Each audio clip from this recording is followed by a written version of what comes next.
Hello, everybody, and thank you for tuning in to the Liberty Report. With me today is Daniel McAdams, our co-host. Daniel, good to see you. How are you this morning, Dr. Paul? I'm doing fine, and we're here on a holiday. Yes, the holiday. for some. The markets are closed, but we're working. We're open, yes. It's Martin Luther King holiday, celebration of his life, and I have to at least be open to my participation in bringing this holiday. We had a vote in 1983, and I voted against it. But it had nothing to do with Martin Luther King, because as the years have gone by, I have more respect because he's a civil libertarian, and he also became very, very anti-war. And we'll talk about that. I think he was killed because of his anti-war position. But I guess even back then I was thinking of economics, another paid holiday, and celebrating or setting a day aside didn't bother me too much. But I just can say, put another holiday on there. Yeah. So maybe they're the unessential people out there right now. Yeah. But anyway, this is a Martin Luther King holiday, and it has been celebrated now since 1985 or so. The law was passed in 1983, but there's been some great things that he has said. You know, I have a dream, I think, is the best known one, yeah. And to me, the best known quote is that he had a dream that his kids would never be judged by the color of their skin, yeah. And that's pretty good. And he wanted them judged by the content of their character. That's pretty libertarian, yeah. you know. Yeah. But you know what? I think we've drifted away from even what King was indicating, because I just can't. I can't see whether he would be a champion of all this movement of white privilege, yeah. you know, and reverse discrimination. I think that's way beyond what he was talking about. But anyway.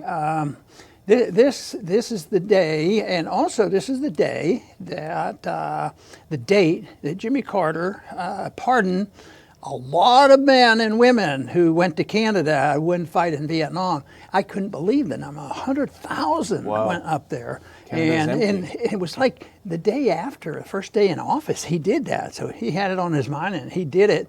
And there was a lot of repercussions at that time, but it didn't last long. It was over and done with. I wasn't in office then, but I sort of squirmed. I said, boy, that'd be a tough vote, because I would think my district would be opposed to that. Oh, yeah. But anyway, now nobody talks about it, and it's just a shame that the resistance didn't come a little sooner. The people left in the early 70s, still under Nixon, 71 and 72, I said early 70s.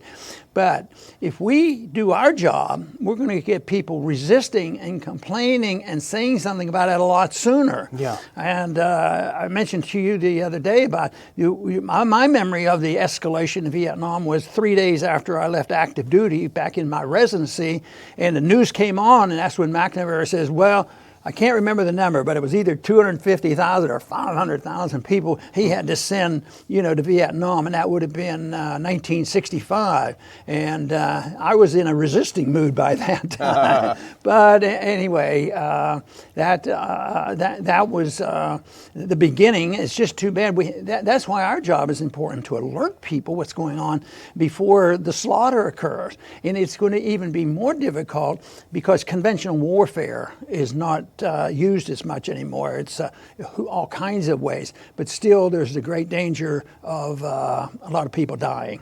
Yeah, absolutely. And there's an ongoing mystery really about Martin Luther King. There are things we do know now that we didn't know at the time. There are things we know about FBI surveillance of Martin Luther King and others in that era. There are things we don't know. There's certainly the King family.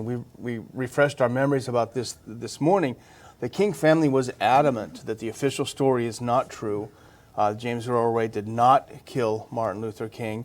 So we're going to try to digest a few of these things and maybe hopefully bring it into a larger context of the role of the FBI in not just with people like Martin Luther King, but others. You know, I think that's important. I think this whole issue, if we could really direct our attention and help other people to the FBI, because technically speaking, it's the investigative arm for a national police force. Yeah. I don't think I read about the national police force in the Constitution. You know, this whole idea. And J. Edgar Hoover was involved from the very beginning, even before it was official. But he became the first director, and he was the director from 1924 to 1973 or something. All those years, and I keep thinking the FBI was born in sin, you know, in a way, because there was only one person that was spied on more than Martin Luther King, and that was Jimmy Hoffa.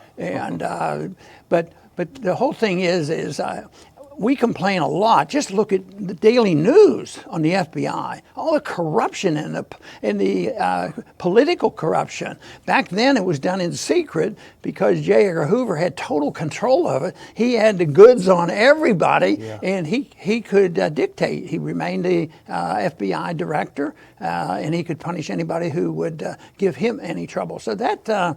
The whole concept is wrong, you know, that an investigation, in theory, the investigation could gather material, and if it were passive, that wouldn't be so bad, but they're very aggressive and they arrest people and do a lot of other things. And you think about Martin Luther King was a threat to people like J. Edgar Hoover because he was galvanizing a whole population. It wasn't just blacks at the time. He was blacks and whites. He was galvanizing an anti-war movement. He was becoming very dangerous to the establishment.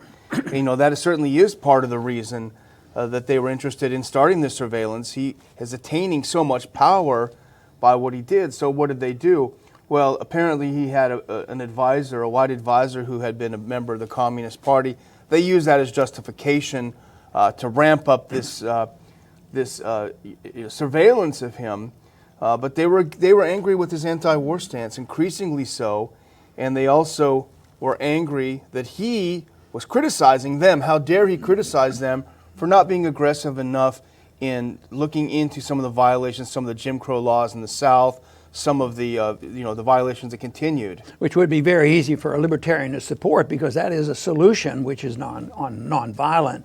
But I think it's interesting, a coincidence that occurred in the midst of all this was he gave his great speech, you know, at Riverside Church in New York City.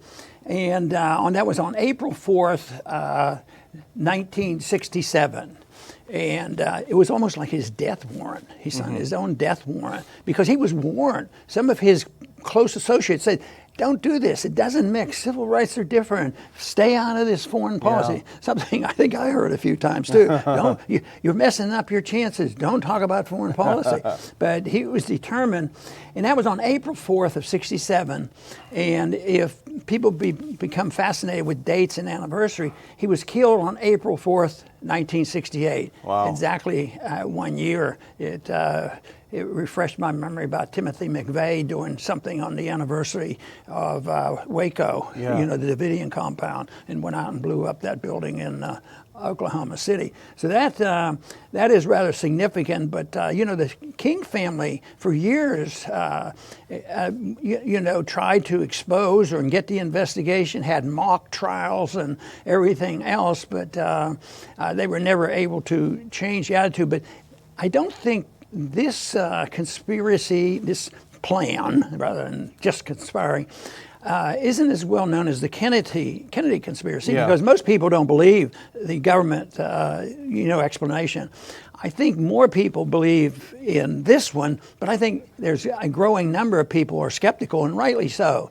And my argument has always been that all these commissions and studies, they're cover-ups. Even if they didn't participate in the event, they have to cover up the mistakes that they made. So somebody said, what we need is another government investigation, and we need more investigative journalism.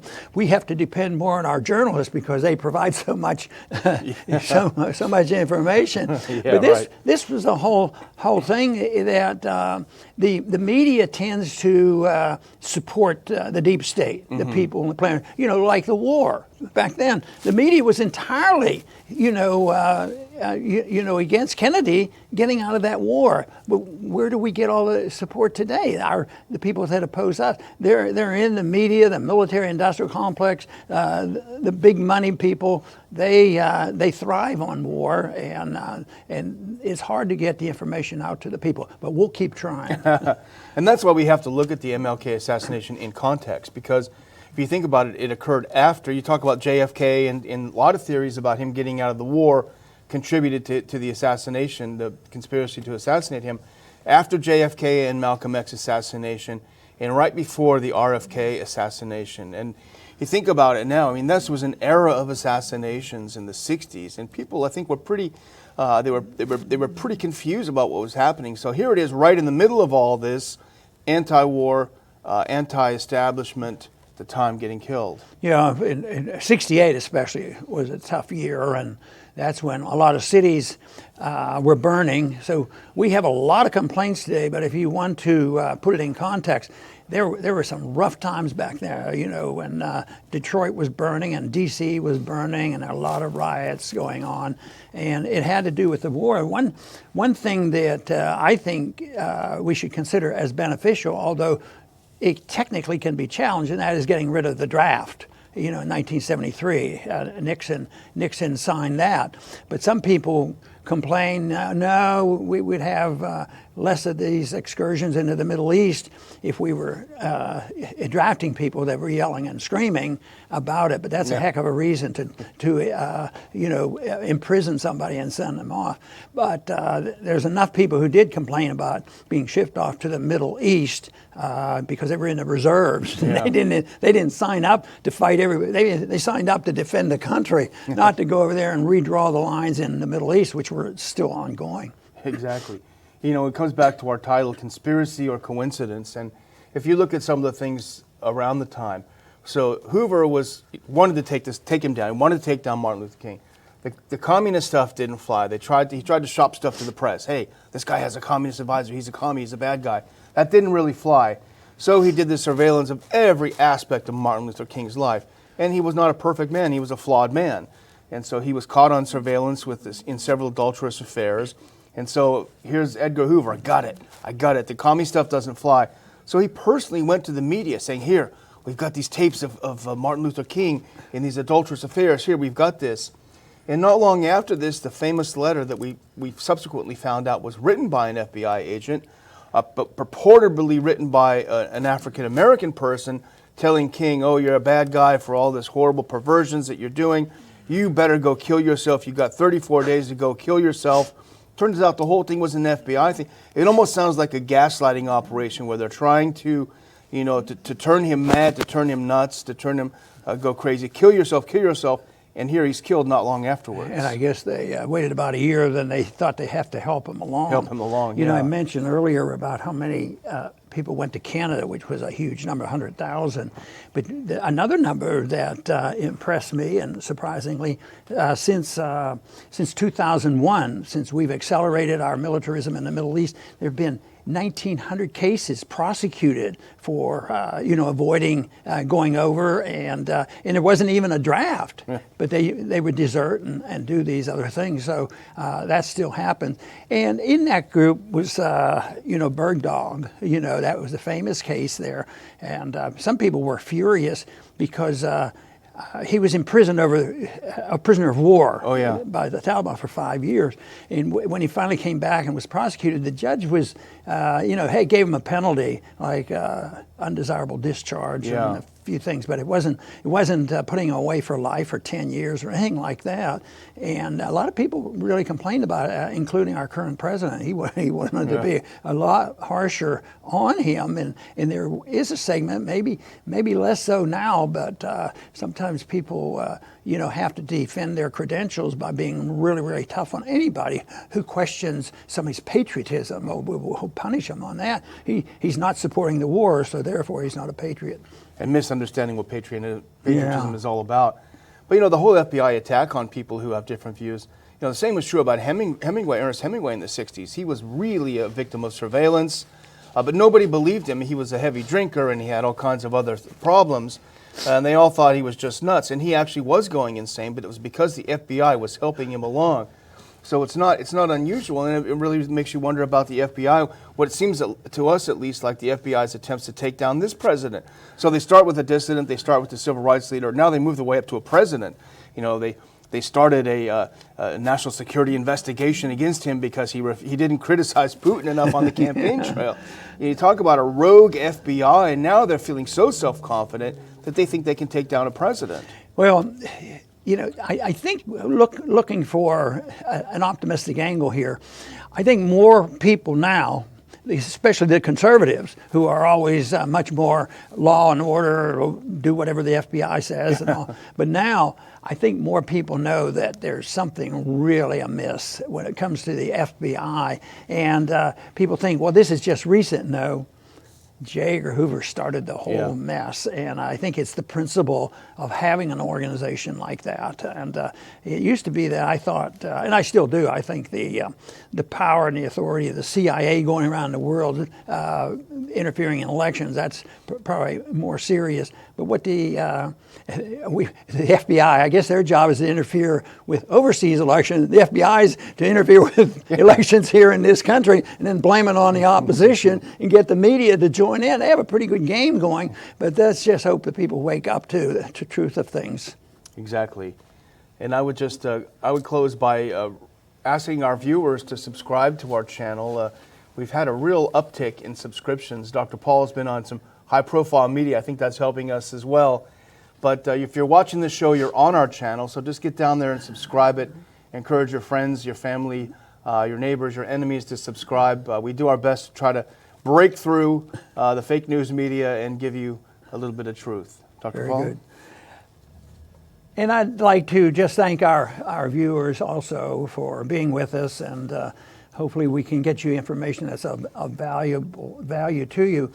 And I do think this issue of the FBI is critical because they have so much authority. And I mentioned that I think it's helpful to find out how much corruption there is. It's discouraging, but people have to become aware of this. And it's just really is a shame. And I think it's going to actually get worse for a while because there's a lot of dissension there between the parties because although policies haven't changed significantly, I think it's the moral bankruptcy. I think the philosophic bankruptcy. The economic system isn't working. The economic system has worked out where the middle class is being destroyed. It's worked out where the bankers benefit. And the foreign policy isn't working out so well. And you see, all of a sudden, you know, the anti-war people, more so, especially during the Vietnam War, liberal Democrats were strongly opposed to that. Now they're the biggest hawks ever. And this is, I think, important for people to know, but it also represents a sort of a bankruptcy of the foreign policy, the monetary policy, economic policy, and the moral fiber of this country. And therefore, we have this, and it seems almost that they delight in the fighting because they don't talk about, is there too much spending in this country? Maybe we should have greater protection of our personal liberty. Maybe we should have more local government. Maybe we ought to bring our troops. They're not debating that. They're talking about who's king of the hill, who's top dog in manipulating political power. And that's why I think it's going to get worse before it's corrected. It's going to fall apart. And then the big question is, will they be answering to people like you who are interested in a non-interventionist foreign policy, getting rid of the Federal Reserve and balanced budget and a little bit of common sense when it comes to personal liberty? That is really the only question is, to whom will they listen after it falls apart? To those of you and us who believe in less government and personal liberty and the traditions of America in the true sense of the word, or are they going to listen to the authoritarians who are galvanizing and collecting in Washington because their answer is, yes, we all agree on the problem out there, but the problem is there's too much freedom. There's too much liberty, therefore we need more government, and we need to provide goods and services for free. The government has to take care of us from cradle to grave, take care of our medical needs, our educational needs, everything under the sun. Well, it won't work it just the laws of nature and the laws of the human nature as well just doesn't work. So I think we need to be very precise in what we believe in, present our case, and the only contribution we can make is trying to persuade people to accept these views, because there's not going to be a military battle where we have to defend this or try to convert people. To me, the power's in the ideas, and the ideas of what America should be like, and the emphasis on liberty. They're there, they're alive and well, and we need to promote them. I want to thank everybody for tuning in today to the Liberty Report. Please come back soon.